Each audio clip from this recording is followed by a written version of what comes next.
जय श्री राम। आपको इस वीडियो में मैं एक इम्पॉर्टेंट मैसेज देना चाहता हूँ रिगार्डिंग पिरामिड ट्रेनिंग, जिसमें मैंने कहा था कि जब हम अटेम्प्ट करते रेपिटेशन पिरामिड ट्रेनिंग में कि जैसे जैसे वेट्स बढ़ता है वैसे वैसे रेपिटेशंस घटता है, या फिर जैसे जैसे रेपिटेशंस घटेगा वैसे वैसे वेट्स को हम बढ़ाते जाएंगे। फॉर एग्ज़ाम्पल, जैसे मैंने पिरामिड ट्रेनिंग में आपको बताया था कि पहले हम एक लाइट वेट से शुरू करेंगे जिसमें हम लोग लगाएंगे 50 रेपिटेशंस। फिर लगाने के बाद विदाउट ब्रेक फिर हम थोड़ा सा वेट बढ़ाएंगे, फिर मारेंगे 40 रेपिटेशन, फिर थोड़ा वेट बढ़ाएंगे, फिर 30, फिर वेट बढ़ाएंगे, फिर 20, फिर वेट बढ़ाएंगे, फिर 10 रेप्स। तो total on the whole sum 150 repetition होता है, मैंने आपको कहा था। और ये सारे बॉडी पार्ट्स के लिए एप्लीकेबल है, लेकिन एक चीज़ आप ध्यान में रखिएगा, लेग का वर्कआउट जब आप करें पिरामिड ट्रेनिंग में, देन आप कंटिन्यूसली रेप्स को हिट मत करना। क्यों नहीं करना, उसका रीज़न मैं बता रहा हूँ। क्योंकि जैसे कि मान लो आप 40 kg से स्टार्ट किए, आप बारबल स्क्वाट 40 kg से स्टार्ट किए और स्टार्ट करते ही आपने 50 रेपिटेशंस लगाए, तो उसके बाद आप वेट थोड़ा सा बढ़ा के 40 रेपिटेशंस के लिए मत जाना। वेट बढ़ाना, लेकिन कम से कम 30 से 40 सेकंड का गैप लेना। ये मैं इसीलिए बोल रहा हूँ क्योंकि देखिए, बॉडी बन जाएगा, कोई प्रॉब्लम नहीं। आप समय दोगे, आप तरीके से मारोगे, बन जाएगा। लेकिन अगर इंजरी एक बार हो गया तो फिर दिक्कत है। क्योंकि जब आप 50 रेपिटेशन स्क्वाट्स, बारबल स्क्वाट्स में मारते हैं, तो उसके बाद आप 30 से 40 सेकंड का गैप लेना, उसके बाद 40 रेपिटेशंस को अटेम्प्ट करना। मैं इसीलिए ये बोल रहा हूँ क्योंकि जब आप 50 रेपिटेशंस कंप्लीट कर लेंगे, तब आपका जो थाइस के मसल्स है वो पूरा पंप होके जाम हो जाएगा। उसके बाद आप लगाएंगे 40 रेपिटेशंस कंटिन्यूसली, कोई इशू नहीं है, लेकिन उस वक्त आप थाई से पुश नहीं कर पाएंगे, आपका कमर एंगेज हो जाएगा। आप कितना भी अच्छा बेल्ट लगा लीजिए, कमर पे आएगा, जो कि बिल्कुल सही नहीं है। इसीलिए सिर्फ लेग जब आप ट्रेन करें, तब आप 50 मारे, 30 से 40 सेकंड का रेस्ट लें, उसके बाद 40 मारे, फिर 30 से 40 सेकंड का रेस्ट लें, फिर 30 मारे। वैसे करके आप पिरामिड ट्रेनिंग को कंटिन्यू करना। मेरे को ये बताना बहुत ज़्यादा ज़रूरी था, क्योंकि ये आपके नॉलेज में होना चाहिए कि मैं पिरामिड ट्रेनिंग कर रहा हूँ, सर का वीडियो देखा हूँ, सर ऐसे बोलते मैं ऐसे करूँगा। नहीं, इंजरी नहीं लेना। तो मेरा ये कर्तव्य है कि आपको मैं फैक्ट बता दूँ, ठीक है, फैक्ट जानना। एंड मुझे लगा कि आपके साथ ये एक इम्पॉर्टेंट चीज़ है जो कि मुझे शेयर करना चाहिए, क्योंकि जो कोई भी हो, अगर मुझे फॉलो कर रहे हैं तो उनका कुछ नुकसान नहीं होना चाहिए। ये मैं ध्यान में रखूँगा और रखता हूँ। और ख़ुद भी जब वर्कआउट करता हूँ तो मैं उसी को ही फॉलो करता हूँ। ऐसा नहीं है कि मैं बोल दिया कि आपको 50, 40, 20, 30, 10 मारना है और आपको कंटिन्यू मारना है, लेकिन मैं जब वर्कआउट कर रहा हूँ तो मैं बीच में रेस्ट ले रहा हूँ। नहीं, पहले मैं खुद पे एक्सपेरिमेंट करता हूँ, उसके बाद मैं वीडियो बना के आपके पास भेजता हूँ, ताकि आपको पता चले। जब तक मैं खुद के ऊपर इम्प्लीमेंट नहीं करता, तब तक मैं किसी को ज्ञान नहीं देता। और उम्मीद करता हूँ कि आपको मेरा सीरीज़, ट्रांसफॉर्मेशन सीरीज़ अच्छा लग रहा होगा। और अगर आपको मेरा इन्फॉर्मेशन सही लगता है या फिर आपको लगता है कि ये बेनिफिशियल है, तो सपोर्ट करें, शेयर करें, कमेंट करें और चैनल को सब्सक्राइब करें। और एक इम्पॉर्टेंट बात है कि जब भी, मैं फिर से रिपीट करना चाहूँगा कि आप जब भी कोई भी वर्कआउट करें, सबसे पहले सेफ्टी मेजर्स लें। जैसे कि आप कभी भी कोई भी वर्कआउट करते हैं तो आपको रिस्ट बैंड इम्पॉर्टेंट है, बेल्ट इम्पॉर्टेंट है, नी कैप इम्पॉर्टेंट है, शूज़ इम्पॉर्टेंट है। ज़रूरी नहीं है कि आप नाइकी, एडिडास का ही लो, ऐसा कोई नहीं, बस शूज़ रहना चाहिए। शूज़ इसीलिए रहना चाहिए क्योंकि जैसे कि आप जिम वगैरह में जाते हैं तो कभी क्या आता है, कभी नीचे डंबल रहता है या फिर कोई गलती से प्लेट गिरा देता है, तब आपको इंजरी ना हो। रिस्ट बैंड पहनिए ताकि कभी भी कोई भी वेट उठाएं तो आपका रिस्ट में प्रेशर ना बने। और बेल्ट हमेशा पहन के वेट मारिए, चाहे वो लाइट वेट हो या हैवी वेट हो, क्योंकि बेल्ट हमको प्रोटेक्ट करता है। हमारा स्पाइनल कॉर्ड का जो जॉइंट है वो बहुत ज़्यादा इंपॉर्टेंट है। बड़े बड़े जितने बड़े भी आप बॉडी बिल्डर बन जाएं कोई प्रॉब्लम नहीं है, पर आप हमेशा सेफ्टी के साथ साथ मारें।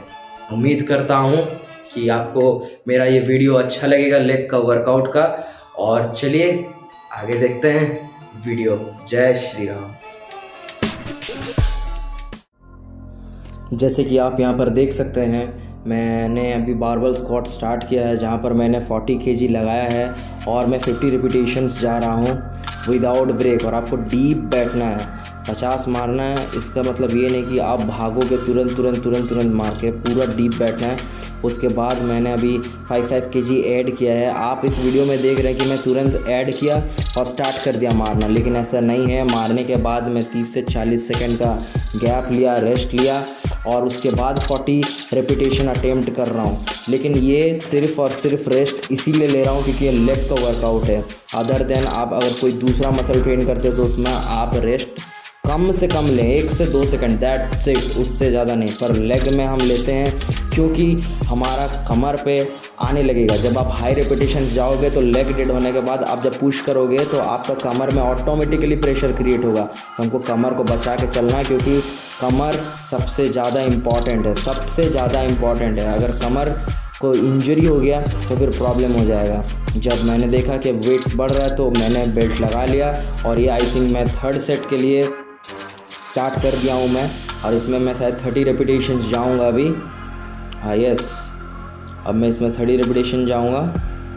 आप देख सकते हैं पूरा डीप बैठ रहा हूँ मैं, ठीक है। आप इस चीज़ पे ध्यान रखें। ये मेरा आखिरी सेट है। सेट मतलब आखिरी फेज़ है रेपिटेशन का, जिसमें मैं कि 80 kg हो गया है और इसमें आखिरी का मैं 10 रेप्स जाके मेरा बारबेल स्क्वाट का पिरामिड ट्रेनिंग को कंप्लीट करूँगा।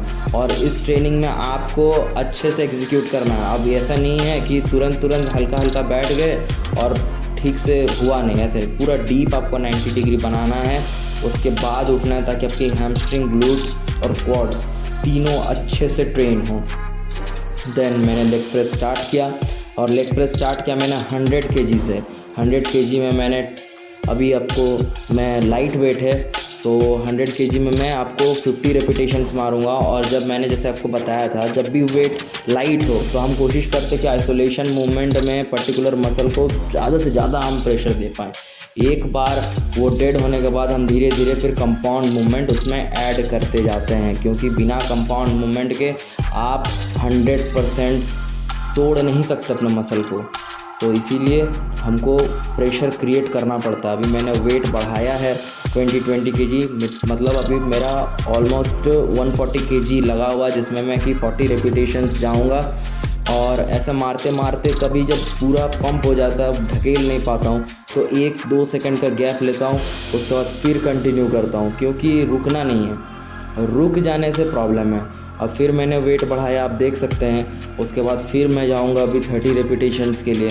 और जब भी आप मारें ये आपका लेग प्रेस, तो कोशिश करिएगा जो कॉन्ट्रैक्शन है मसल का वो अच्छे से हो।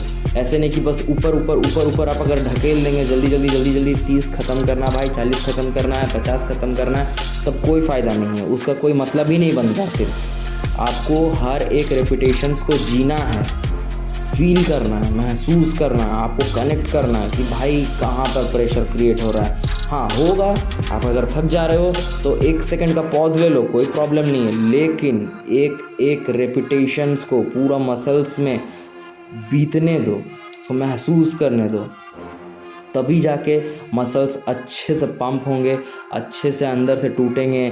और लाइट रेपिटेशन में जब इंटेंस आप मारते हैं, जब आइसोलेशन मूवमेंट में, तब डेप्थनेस क्रिएट होता है, जिसको आप कटिंग कहते हैं। और जब हेवी हो जाता है वेट, तब हम कंपाउंड मूवमेंट में उसको पूरा मसल को पंप करने में लगा देते हैं सारा ताकत, जो कि बहुत ज़्यादा इम्पॉर्टेंट है। सिर्फ आइसोलेशन मूवमेंट से नहीं होगा, उसमें आपको कंपाउंड मूवमेंट भी लगा के करना है। अभी आप देख सकते हैं कि अराउंड अभी ये मेरा 200 kg का प्लस है, 200 kg प्लस है, जहाँ पर मैं आखिरी के 10 रेपिटेशंस मारूंगा। लेकिन यहाँ पर भी मैं तुरंत नहीं मारा, यहाँ पर भी मैं 30 से 40 सेकंड का रेस्ट ले के मार रहा हूँ। ये सिर्फ ये रेस्ट पिरामिड ट्रेनिंग में लेग के लिए सिर्फ एप्लीकेबल है, बाकी वर्कआउट्स में से मत करना आप, उसमें आप कंटिन्यू मानना। इसमें इसीलिए इम्पॉर्टेंट है क्योंकि हमको कमर को बचा के चलना होता है। अगर कमर में दिक्कत हो गया तो भाई कोई भी वर्कआउट और नहीं होगा, ज़िंदगी ख़राब हो जाएगा। इसीलिए हमेशा सेफ्टी मेजर रख के थोड़ा सा गैप लेके आप परफॉर्म करें। आप अगर बिगिनर हैं तो पिरामिड ट्रेनिंग अचानक से स्टार्ट ना करें। आप अगर थोड़ा सा एडवांस लेवल में हैं तो आप कर सकते हैं।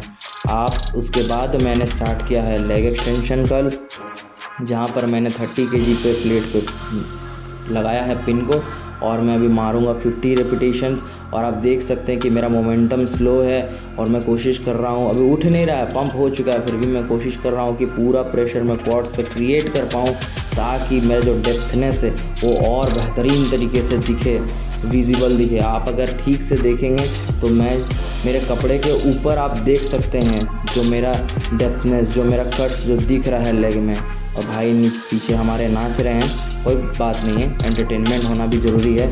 उसके बाद लेकिन आप जब वर्कआउट करें तो पूरा ध्यान आपका होना चाहिए। मैं खुद को मार रहा हूँ क्योंकि मेरा लेग उठ ही नहीं रहा है, और जब उठेगा नहीं तो फिर दिक्कत है। इसीलिए मेरे को पुश करना है, एनी हाउ मेरे को पुश करना है। इसीलिए मैं सेल्फ मोटिवेशन के लिए खुद को 2-4 छप्पड़ मार लेता हूँ, कभी कभी मसल्स पे मार लेता हूँ।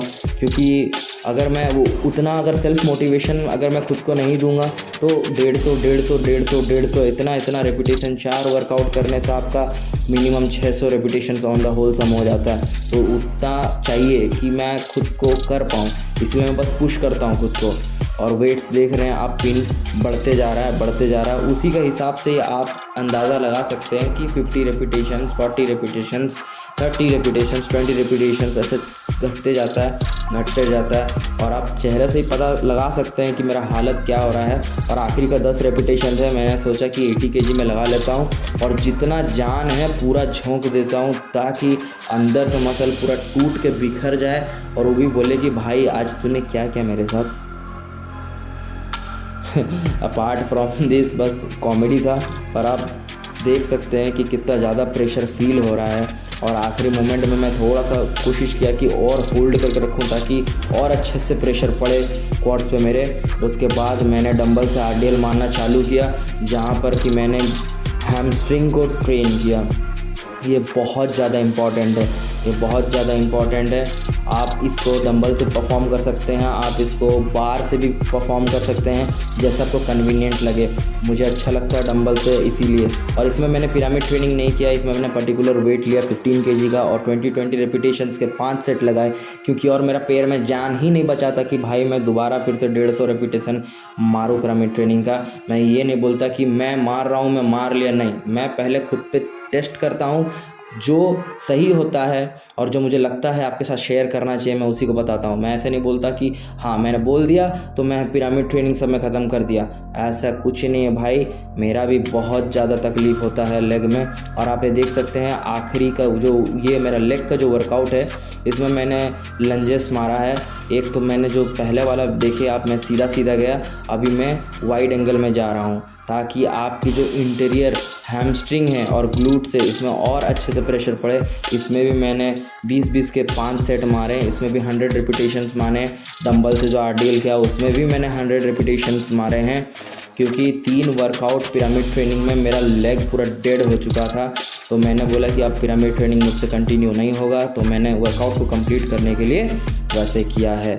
अभी फिर ये आखिरी वर्कआउट है जहाँ पर मैं काफ्स हिट कर रहा हूँ, आप देख सकते हैं। और मेरा जो लेग है वो पैरेलल टू शोल्डर है, ताकि मेरा जो आउटवर्ड है मेरा काफ्स का, उसको मैं ट्रेन कर रहा हूँ। ये देखिए, ध्यान से देखेंगे तो आपको पता चलेगा। उसके बाद जब इनवर्ड काफ्स को मैं ट्रेन कर रहा था, तो देखिए मेरा पोजीशन थोड़ा सा लेग का मैं चेंज किया हूँ। मेरे जो टोज़ है वो थोड़े से बाहर की तरफ है और मैं अंदर का जो काफ्स का मसल है उसको हिट कर रहा हूँ। ये हेक्स स्क्वाट मशीन है ब्रो, ये हेक्स स्क्वाट मशीन है और इसमें आप काफ्स को अच्छे से ट्रीट कर सकते हैं। जितना ज़्यादा लोड देंगे उतना अच्छा कट्स वहाँ पर निकलेगा।